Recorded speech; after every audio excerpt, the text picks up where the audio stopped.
अस्सलामुअलैकुम।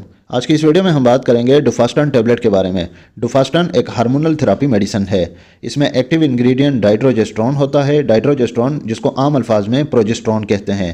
प्रोजेस्ट्रॉन हमारी बॉडी में नेचुरली पाया जाता है। जब हमारी बॉडी में प्रोजेस्ट्रॉन हार्मोन की डेफिशिएंसी यानी इसकी कमी होती है तो मुख्तलिफ बीमारियां सामने आ सकती हैं, क्योंकि प्रोजेस्ट्रॉन हार्मोन दूसरे हार्मोन्स के साथ मिलकर बॉडी में बहुत से फंक्शंस परफॉर्म करवा रहा होता है। अगर हम बात करें डुफास्टन टैबलेट की इंडिकेशंस, यूजेस, इसके इस्तेमालात के बारे में कि इसको कहाँ किन बीमारियों में इस्तेमाल किया जा सकता है, तो सबसे पहले इर्रेगुलर साइकिल्स में इसका इस्तेमाल किया जाता है। जब पीरियड्स यानी कि मेंस्ट्रुअल साइकिल, माहवारी में इर्रेगुलरिटी आ जाए, वो बेतरतीबी हो जाए, तो इसको रेगुलर साइकिल बनाने के लिए डुफास्टन टैबलेट का इस्तेमाल करवाया जाता है। और जिन फीमेल्स में पीरियड्स डिले हो रहे होते हैं तो इस माहवारी को भी रेगुलर करने के लिए डुफास्टन टैबलेट का इस्तेमाल किया जाता है। डुफास्टन टैबलेट को साइकिल रेगुलर करने के साथ साथ कंसीव कराने में भी डुफास्टन टैबलेट का इस्तेमाल किया जाता है, क्योंकि कुछ फीमेल्स में प्रेगनेंसी कंसीव होने के बाद प्रेगनेंसी मिसकैरेज होने के चांसेस बहुत ज़्यादा होते हैं, बच्चा ज़ाया होने के चांसेस बहुत ज़्यादा होते हैं। और मिसकैरेज होने की भी बहुत सी वजूहात हो सकती हैं, जिसमें फ़ीमेल्स का बॉडी वेट यानी वज़न बहुत कम होने की वजह से भी मिसकैरेज होने के चांसेस बढ़ सकते हैं। और इसके अलावा ओबेसिटी, मोटापे की वजह से भी मिसकैरेज होने के चांसेस हो सकते हैं। इसके अलावा जो अल्कोहल कंजप्शन किसी भी सूरत में कर रही होती हैं, जो फीमेल्स अल्कोहल कंज्यूम कर रही होती हैं, चाहे वो शराब की सूरत में या किसी और ड्रिंक की सूरत में, तो अल्कोहल भी मिसकैरेज होने के चांसेस को बढ़ा सकती है। इसके अलावा जो फीमेल स्मोकिंग कर रही होती हैं, तो स्मोकिंग भी एक बहुत बड़ी वजह होती है जिसकी वजह से मिसकैरेज हो जाता है।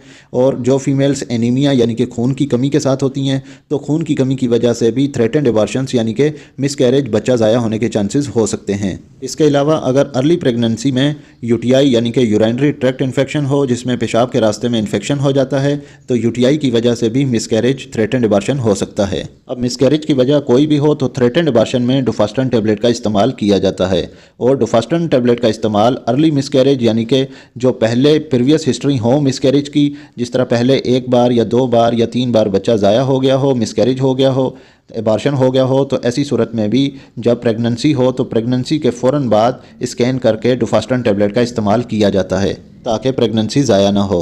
इसके अलावा डुफास्टन टैबलेट का इस्तेमाल यूट्राइन ब्लीडिंग में भी किया जाता है। और प्री मेंस्ट्रुअल सिंड्रोम यानी कि जो फीमेल्स में परमानेंट पीरियड्स बंद होने की एक उम्र होती है, जिसको मेंस्ट्रुअल सिंड्रोम कहा जाता है, जिसकी उम्र 45 से 50 साल की उम्र में होती है। और कुछ खवातीन में 40 से 45 साल की उम्र में भी होती है। लेकिन अगर ये वक्त से पहले यानी 40 साल से कम उम्र में हो तो ये प्री मेंस्ट्रुअल सिंड्रोम को ट्रीट करने के लिए भी डुफास्टन टैबलेट का इस्तेमाल किया जाता है। क्योंकि डुफास्टन टैबलेट जैसा कि एक हार्मोनल थेरेपी है, तो ये हार्मोन को बैलेंस करती है, जिसकी वजह से बॉडी फंक्शंस रेगुलेट होने लगते हैं। अब हम बात करते हैं डुफास्टन टैबलेट के डोजेज के बारे में। तो डुफास्टन टैबलेट का डोज डिपेंड करता है टाइप ऑफ डिजीज़ पे और पेशेंट की कंडीशन पे। आमतौर पर डुफास्टन टैबलेट का इस्तेमाल दिन में 1 बार भी किया जाता है और दिन में 2 बार भी किया जाता है, लेकिन यह डिपेंड करता है पेशेंट की कंडीशन पे और टाइप ऑफ डिजीज़ पे। अगर हम बात करें मेंस्ट्रुएशन के बारे में, तो मेंस्ट्रुएशन यानी पीरियड्स को रेगुलेट करने के लिए ये दिन में 1 बार इस्तेमाल की जाती है और 28 डेज़ तक इस्तेमाल की जाती है। इसके अलावा अगर मिसकैरेज को प्रिवेंट करना हो यानी कि थ्रेटेंड एबॉर्शन, बच्चे को ज़ाया होने से बचाने के लिए इस टैबलेट का इस्तेमाल दिन में 2 बार या 3 बार भी किया जाता है। लेकिन ये डोज डिपेंड करता है कि गायनेकोलॉजिस्ट आपको कैसे एडवाइस करती है और आप में कितना रिस्क फैक्टर्स है, उसी हिसाब से ही डुफास्टन टैबलेट का डोज एडजस्ट किया जाता है। जिन फीमेल्स में मिसकैरेज यानी कि अबॉर्शन होने का खतरा बहुत ज़्यादा होता है, तो ऐसी फीमेल्स में अर्ली प्रेगनेंसी में ही स्कैन किया जाता है। और स्कैन करना यानी अल्ट्रासाउंड करना लाजमी होता है, और उसमें देखा जाता है कि जो बच्चे की ग्रोथ हो रही है वो यूट्रस में है या नहीं।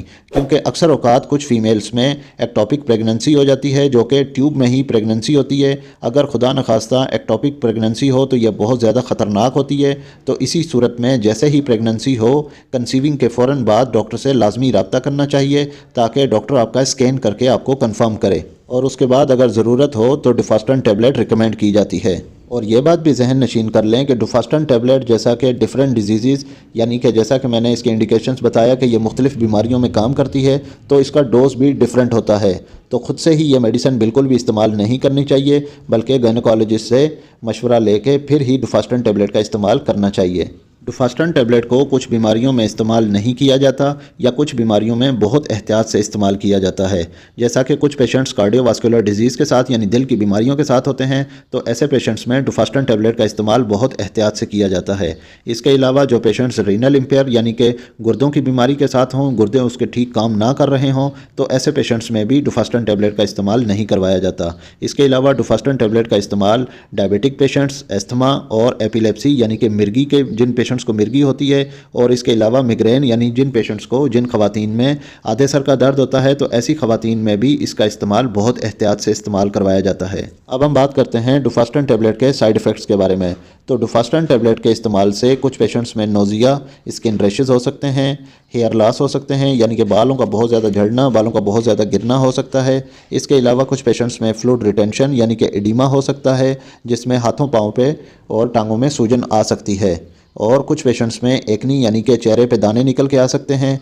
कुछ पेशेंट्स में एपेटाइट यानी कि भूख बहुत ज़्यादा लगती है और वज़न बहुत ज़्यादा बढ़ जाता है। ये वीडियो आपको कैसी लगी कमेंट करके लाजमी बताइएगा। इस वीडियो को लाइक कीजिएगा और अगर आप मेरे इस यूट्यूब चैनल मेडी हेल्थ एंटरप्राइजेज़ पे नए हैं तो इस यूट्यूब चैनल को सब्सक्राइब कर लें और मज़ीद वीडियोस देखने के लिए भी इस चैनल को सब्सक्राइब कर लें ताकि हर नए आने वाली वीडियो का नोटिफिकेशन आपको मिल सके। तो मिलते हैं नेक्स्ट वीडियो में, तब तक के लिए अल्लाह हाफिज़।